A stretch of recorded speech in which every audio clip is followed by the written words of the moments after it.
Olá, turma. Vamos falar um pouco de análise de gráficos, interpretação de gráficos. Mas para isso, primeiro precisamos entender perfeitamente como funciona o sistema ortogonal cartesiano, que é um sistema de localização de pontos no plano, que é o nosso R2.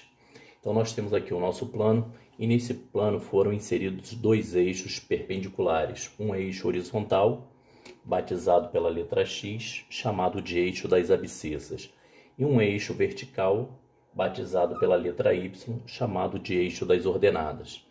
O ponto de interseção desses eixos é chamado de origem. A orientação dos eixos.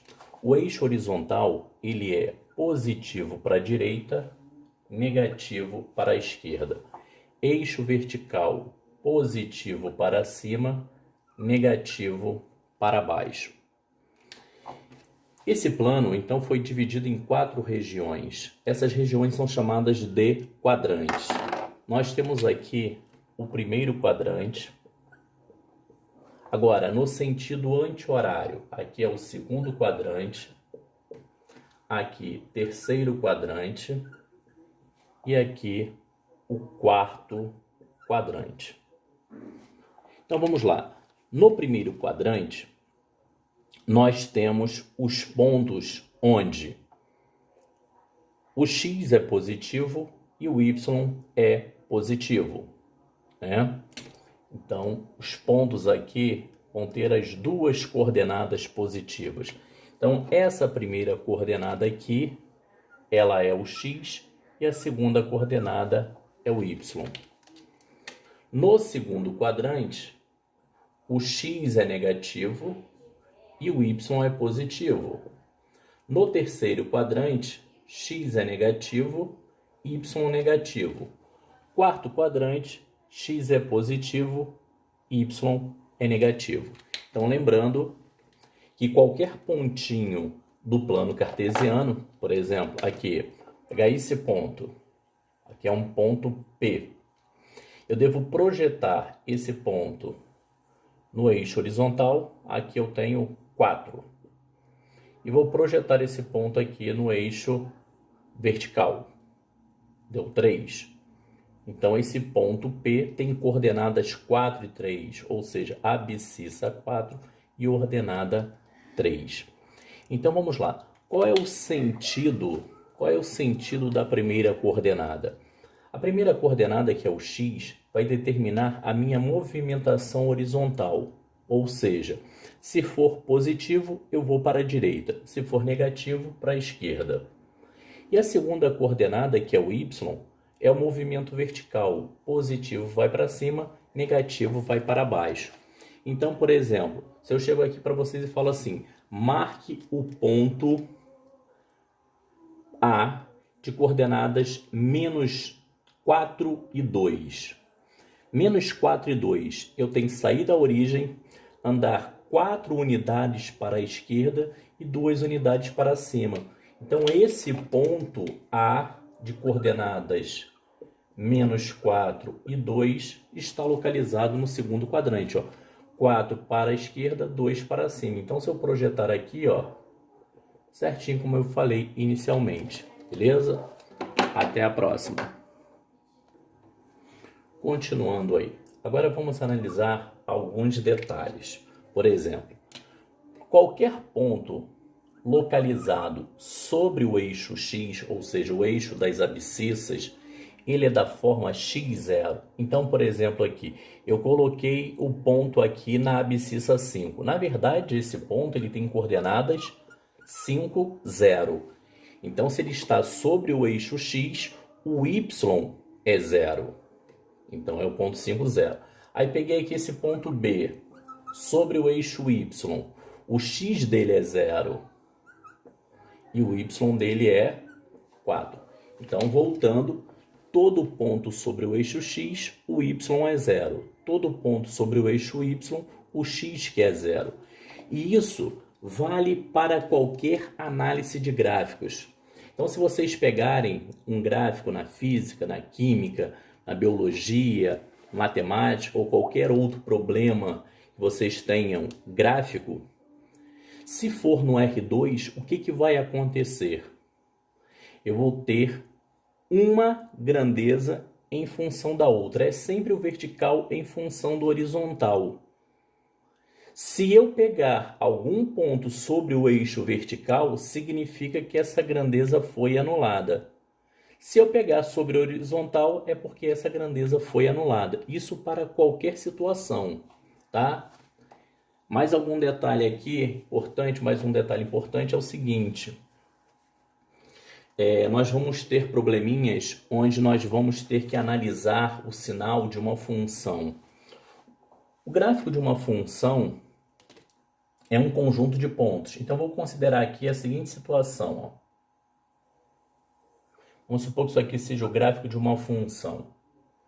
Então, aqui eu tenho x1, aqui eu tenho x2 e aqui eu tenho x3.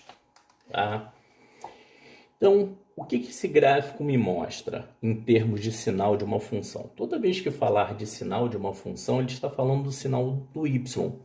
Isso daqui é um conjunto infinito de pontos. Cada pontinho desse gráfico, ele tem um x e ele tem um y. Se está sobre o eixo horizontal, o y é sempre 0. E no caso de uma função, esse x1, esse x2 e esse x3 são chamados de zeros da função. O que é o zero de uma função? É o x que pertence ao domínio da função e tem imagem zero, ou seja, anula a função. Agora, se a gente pegar qualquer ponto acima do eixo x, a gente vai perceber que o y dele é positivo. Se a gente pegar qualquer ponto abaixo do eixo x, a gente vai perceber que o y dele é negativo. E já vimos que sobre o eixo x, o y é zero. Então, isso daí vai ser de extrema importância na hora de analisarmos o sinal de uma função. Então, se a gente pegar esse gráfico aqui, o que a gente percebe? A gente percebe que, ora, essa função está assumindo valor negativo, se anula, fica positiva, se anula, fica negativa, se anula e fica positiva novamente. Então, isso daqui é a variação do sinal da minha função, ó. Ela é negativa, se anulou, ficou positiva, se anulou, ficou negativa, se anulou e ficou positiva novamente. Então, essa função, onde ela é positiva? Ela é positiva para todo x entre x1 e x2, ou maior que x3. Então, eu vou considerar aqui para vocês em vermelho, olha.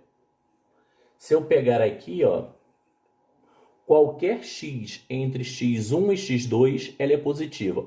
Ou para qualquer x maior que x3. E vou pegar em verde onde ela é negativa. Se eu pegar qualquer x menor que x1 ou entre x2 e x3, essa função assume valor negativo. Agora, uma outra situação importante. Vamos observar aqui que nós temos dois gráficos, o gráfico de uma função f e o gráfico de uma função g. Observe que ocorre uma interseção. Qual é o significado desse ponto de interseção numa análise de gráficos? Se elas se interceptam, significa o quê? Que existe um valor de x para que essas funções sejam iguais, ou seja, tenham a mesma imagem. Então, a interseção entre dois gráficos de funções significa que essas funções elas assumem o mesmo valor, ou seja, elas são iguais neste ponto. Agora, continuando aí. A partir desse ponto de interseção, se eu olhar à direita dele, ou seja, para x maior que x0, eu observo que o gráfico da f está acima do gráfico da g. Então, significa que f está assumindo um valor maior que g.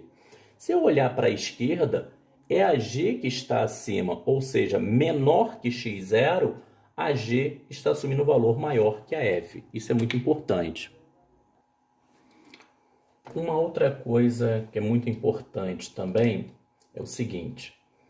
Eu considerei aqui o gráfico de uma função afim, especificamente, mais precisamente, f de x igual a 2x mais 4. Quando x for zero, o y é 4, ou seja, é o termo independente.